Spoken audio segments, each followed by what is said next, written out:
दोस्तों नमस्कार, मैं Anurag. Welcome to civil decoder official. दोस्तों आज का अपडेट रहने वाला है बीटीएससी जेईई से संबंधित। दोस्तों ये वैकेंसी आपकी 2019 में निकाली गई थी। लमसम 6000 प्लस पदों के लिए भर्ती का विज्ञापन था। दोस्तों इसमें आपकी जो चयन प्रक्रिया थी वो आपकी मेरिट बेसिस पे थी। जो आपके डिप्लोमा में एकेडमिक क्वालिफिकेशन में जो आपके मार्क्स थे उसके आधार पे इसमें पॉइंट्स बनाए जा रहे थे, उनके परसेंटेज के आधार पे। दोस्तों ये वैकेंसी आपकी लगातार विवादित चलती रही। इसमें उच्च न्यायालय के द्वारा 2023 में फाइनल डिसीजन दे दिया था कि भर्ती को रद्द करके नया विज्ञापन जारी होगा और इसकी जो चयन प्रक्रिया है उसमें जो मेरिट के आधार पर चयन होना था उसको लिखित परीक्षा के आधार पर कराने के लिए बीटीएससी ने बोला था। दोस्तों इस एवज में जो 2019 से अभ्यर्थी लगे हुए थे कि ये भर्ती को जो पुराने अभ्यर्थी हैं जिन्होंने इसे फॉर्म भरा है, जिनकी जो मेरिट लिस्ट में नाम भी आ गया था और उनका जो अंतिम चयन लिस्ट है उसमें भी वो लोग नॉमिनेट हो गए थे और डिपार्टमेंट भी अलॉटमेंट हो गया था। दोस्तों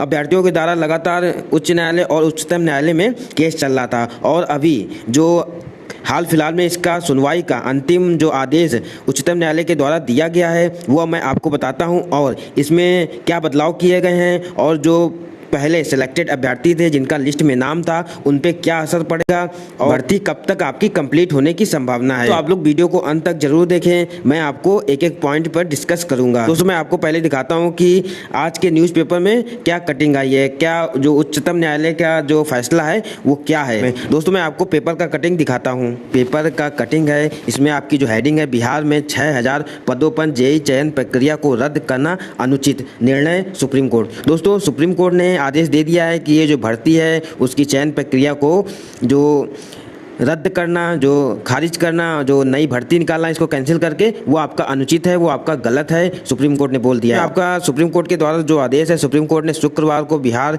में जल संसाधन विभाग में 6000 से अधिक जूनियर इंजीनियरों की नियुक्ति के लिए 2019 की चयन प्रक्रिया को रद्द करने के राज्य सरकार के फैसले को अनुचित करार दे दिया है। दोस्तों सुप्रीम कोर्ट ने बोल दिया है कि जो राज्य सरकार का इस विज्ञापन को कैंसिल करने का जो फैसला था वो आपका गलत है और न्यायमूर्ति बेला एम त्रिवेदी और न्यायमूर्ति सतीश चंद्र शर्मा की पीठ ने कहा है कि सब कुछ हो जाने के बाद चयन प्रक्रिया को रद्द करना खेल खेले जाने के बाद खेल के नियमों को बदलाव की तरह है। तो ये बिल्कुल ही गलत है कि फाइनल लिस्ट आ जाने के बाद, अभ्यर्थियों को डिपार्टमेंट अलॉट हो जाने के बाद जो ये भर्ती प्रक्रिया कैंसिल हो जाएगी, जो अभ्यर्थी इसमें चयनित हैं उनके साथ कितना गलत होगा। तो दोस्तों इसलिए सुप्रीम कोर्ट ने अभ्यर्थियों के हित में फैसला सुनाया है कि चयन प्रक्रिया को रद्द नहीं कर सकते हैं। सुप्रीम कोर्ट ने बिहार तकनीकी सेवा आयोग को निर्देश दिया है कि पटना हाई कोर्ट के समक्ष प्रस्तुत नई सूची के अनुसार नियुक्ति प्रक्रिया को आगे बढ़ाएं।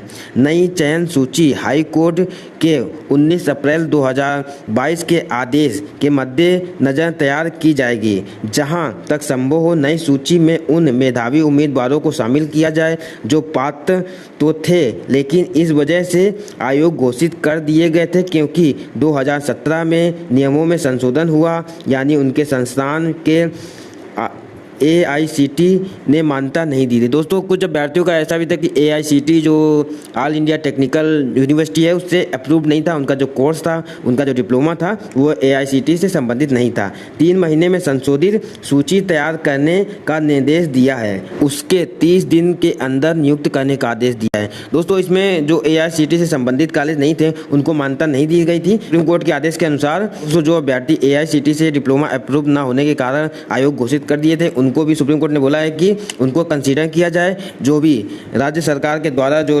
टेक्निकल बोर्ड है उससे जो अप्रूव्ड डिप्लोमा है जो कॉलेज से किए हैं वो उनका मान्य होगा। दोस्तों अभी इसमें fresh new final selected candidate की लिस्ट जारी होगी, उसके बाद ये 30 दिन के बाद उसका ज्वाइनिंग कराएंगे। इनको 3 महीने का समय दिया गया है कि आप फ्रेश नई सूची जारी कीजिए। एज पर जो आदेश आया था, जो हाई कोर्ट का आदेश था, उस आदेश को मद्देनजर रखते हुए आप एक नई सूची तैयार कीजिए और उस सूची के बाद आप 30 दिन के अंदर अभ्यर्थियों को ज्वाइनिंग दीजिए। दोस्तों अभी इसमें 4 महीना तो मिनिमम इसमें आपको दिख रहा होगा, 3 महीने में आपको नई सूची तैयार करके देगा राज्य सरकार, उसके 30 दिन बाद आपकी ज्वाइनिंग कराने का आदेश है। ये सुप्रीम कोर्ट का आदेश है। मिनिमम 4 महीने है तो ये आपका लमसम 6 महीने का जो प्रोसेस है वो आपका चयन प्रक्रिया में लगने वाला है। दोस्तों मैं आपको एक पेपर का कटिंग और दिखाता हूँ। तो ये आपके दूसरे पेपर का कटिंग है, इसमें भी आपका वही हेडिंग है, जल संसाधन विभाग में 6379 जूनियर इंजीनियर की नियुक्ति का रास्ता साफ। दोस्तों इसमें जो भर्ती पिछले 5 सालों से लंबित थी, में अभ्यर्थियों के हित में फैसला आया है। बहुत ही जल्द आपकी ये भर्ती को फाइनल हो गई। अभी बिहार में कई हजार जूनियर इंजीनियर के पद खाली पड़े हुए हैं, इनके भरने के बाद नया विज्ञापन भी जारी हो सकता है। दोस्तों